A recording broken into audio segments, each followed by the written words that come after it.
This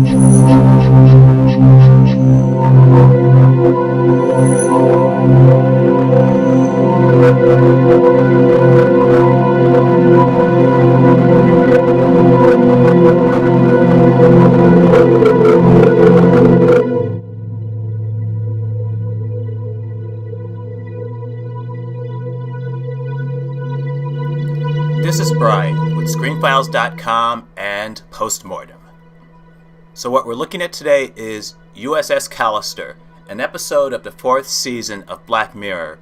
And there's a subtext to this episode that, based on reviews I've seen, people are missing entirely. I happened to read a review of U.S.S. Callister, and it said something to the effect that this episode at least had a happy ending. And it did not. And it's so interesting how that whoever wrote that review missed the entire subtext of this episode. It is not a happy ending at all. For a start, it revolves around Robert Daly, who is the chief technical officer of a company called Callister, which created this massively online game called Infinity. And Robert Daly, despite being obviously a very smart person, is not much of a people person, in that he's kind of a milquetoast, a bit passive aggressive, in fact. And while not openly mocked by people, he's certainly not respected by them either. Within Infinity, in another section of his online game, he created a little universe for himself based upon the Space Fleet books, which are a comic and I believe television show he likes based on Star Trek. And so within this universe, he is king. He is all-powerful, and he enacts episodes of his favorite television show. So it's just a way for him to be the person he is not in real life. In his game, he's strong. He's looked up upon. He's James T. Kirk, essentially, from Star Trek. And in his real life is exactly the opposite. He's ignored. Despite being very rich and very comfortable, he doesn't get the attention he thinks he deserves. So now here's where things get weird. There's a technology in this episode which enables him to, for lack of a better term, imprint the consciousness of a person on the characters within his pocket universe that imitates Space Fleet. So in other words, what he does is sneaks around and takes DNA samples of particular people for whatever reason. He doesn't like them, they bother him, and he puts the essence, if you will, of those people into his game. So he surrounds himself with people from real life who think... Now again, this is the science fiction part of this, because this doesn't make any sense at all. But nonetheless, it's like they're there, but they're not there. And this is where U.S.S. Callister gets really dark. What has he done to hurt anyone? Those aren't people in his video game. They seem to have the attributes and the thoughts of the people he knows, but they are not people. They're essentially enhanced video game characters. So it's almost as if Mario were really intelligent. It's still video game characters. These are not real people. They are not AI. So it's interesting that he's looked upon as cruel and a dictator, and he's not.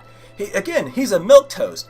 He's acting in an environment in the video game that gives him what he doesn't have in real life, which is dominance, which is presence, which is admiration from others.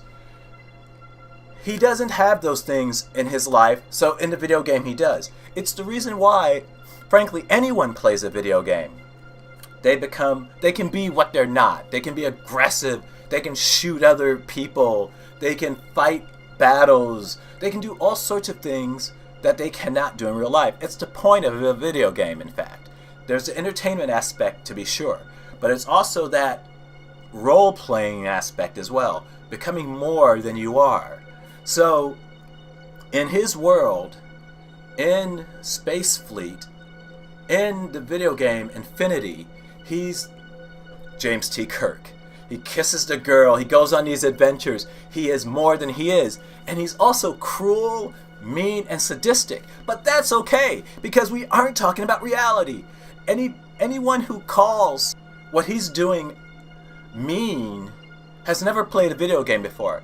I play StarCraft quite a bit myself, and all I'm doing is shooting and plotting ways to kill other people. That's the point of the game. It's not real. Which goes to Robert Daly's character. So, Robert Daly has done nothing wrong with this game. But, spoilers, obviously. If you watch the episode, he's essentially lobotomized. And the video game characters win. How dark is that? The only innocent in this episode was Robert Daly. He didn't do anything to hurt any real person. Every one of his actions hurt video game characters. These are not real people. They think they are because of the DNA application, but they are not real people. They exist within a certain context. So let's say if hypothetically the Infinity game were wiped entirely, these people would be gone. They don't exist. So all Robert Daly was doing was playing a video game. And for him doing it, and admittedly, he was a cruel, sadistic bastard. But so what? It's not real. It's a video game. Most people in video games, of course, depending on the type of game, are cruel, sadistic bastards. They're killing things. They're blowing things up. It's the nature of video games. So what he was doing was not a problem in that context. He didn't certainly go out in real life and do it, which would then be a problem. He did it with video game characters. Sure, he invested the characters with the DNA of people in his immediate environment, but so what? It didn't hurt the people. The people were not affected by that in the least. In fact, you could easily make the argument that if those people never learned, and they didn't they didn't at all. No one was hurt by what he did, except for him. So you see, U.S.S. Callister is dark because the person who does the suffering is the most innocent person in the episode. Robert Daly didn't deserve anything that happened to him because he was just playing a game. And he could be whatever he wants to be in the context of the game, which he did. So, people who say that's a happy ending clearly didn't understand what they just saw, because what Robert Daly did was no different than what anyone would do while playing a video game. And for him to be lobotomized, which is essentially what happened, his brain was caught in a node of Infinity which was being shut down. For all intents and purposes, he's been lobotomized. His brain is gone. His body's an empty husk. So, anyone who says that, and he's the only human who was harmed, by the way, in Infinity. No matter what you saw happen to those characters on that ship, no one was harmed. So, how is that a happy ending when the only human character, well, I should say there were other human characters in the episode, obviously. But for all intents and purposes, the most relevant human character in the episode was lobotomized. And this is a happy ending? It's not at all. A happy ending would have been Robert Daly, let's say, torturing those people for eternity. Well, within the video game, obviously. That would be a happy ending. Why? Because no one would be hurt by his actions.